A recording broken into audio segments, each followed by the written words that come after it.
Sengkalan tahun Raja-Raja Majapahit dalam Serat Kondo. Yang pertama adalah Raden Sesuruh, naik tahta pada Selomungal Katon Tunggal atau Syaka 1221. Yang kedua adalah Raden Kumoro, naik tahta pada Sengkalan Mukokalih Tingal Moto atau 1229 Syaka. Yang ketiga adalah Prabu Ardiwijoyo, naik tahta pada Wanitigo Tingal Moto atau 1234 Syaka. Yang keempat adalah Prabu Adaningkung, naik tahta pada Muluk Toto Tingale Nerpati atau 1250 Syaka.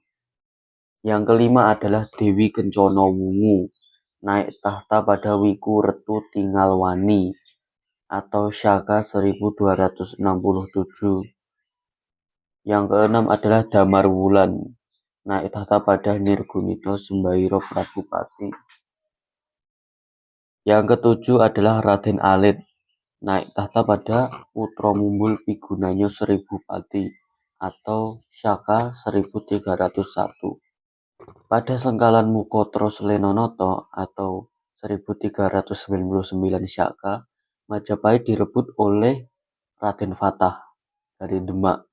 Kemudian Raden Alit mengungsi ke Bali pada Sengkalan Sirna Ilang Kertaning Bumi atau 1400 Syaka.